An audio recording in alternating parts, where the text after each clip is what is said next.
Sebelum menonton, jangan lupa like, subscribe, dan tekan tombol lonceng. Selamat menyaksikan. Presiden Joko Widodo menegaskan bahwa ia telah melakukan evaluasi menyeluruh atas insiden peretasan terhadap Pusat Data Nasional Sementara 2 yang terjadi beberapa waktu lalu. Dalam keterangan pers di pabrik PT Hyundai LG Indonesia, Kabupaten Karawang, Provinsi Jawa Barat, Presiden menekankan agar semua data nasional direkam cadang atau backup.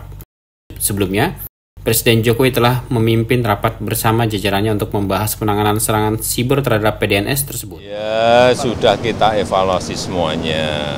Yang paling penting semuanya harus dicarikan solusinya agar tidak terjadi lagi, di backup semua data nasional kita sehingga kalau ada kejadian kita tidak terkaget-kaget.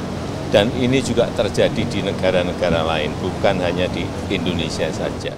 Sebagai tindak lanjut dari rapat tersebut telah digelar rapat tingkat menteri yang dipimpin oleh Menteri Koordinator Bidang Politik, Hukum, dan Keamanan Hadi Cahyanto. Dalam keterangannya usai rapat tingkat menteri, Hadi menekankan bahwa membuat cadangan merupakan kewajiban yang harus dilaksanakan oleh setiap kementerian, lembaga, dan pemerintah daerah. Untuk pelayanan menggunakan PDNS 2 itu bisa melaksanakan pelayanan secara aktif bulan Juli tahun 2024 dan di backup oleh call site yang ada di Batam. Situs dingin yang ada di Batam akan membackup dengan meningkatkan kemampuannya menjadi hot site khusus untuk pelayanan-pelayanan yang bersifat strategis.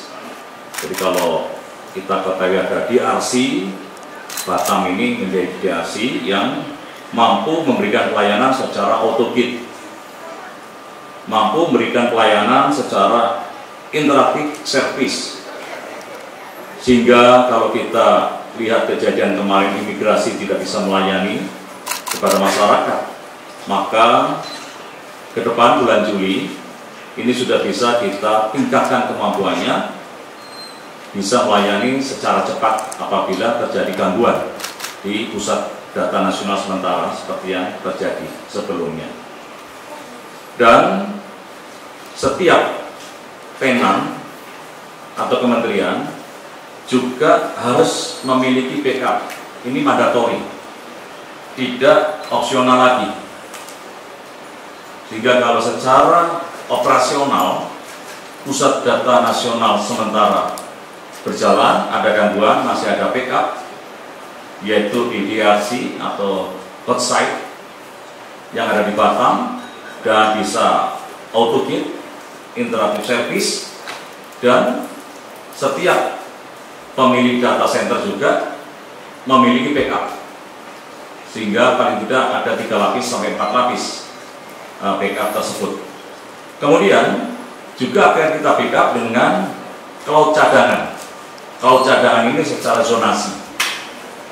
Jadi nanti data-data yang sifatnya umum, kemudian data-data yang memang seperti statistik dan sebagainya, itu akan disimpan di cloud, sehingga tidak perlu hanya ada di data yang ada di PDN. Dengan pengaturan kewajiban merekam cadang, setiap kementerian, lembaga, maupun pemerintah daerah akan memiliki cadangan data dan layanan sebagai upaya untuk menjaga keberlangsungan layanan jika ada insiden serupa di masa mendatang. Tim Eljon Media laporkan.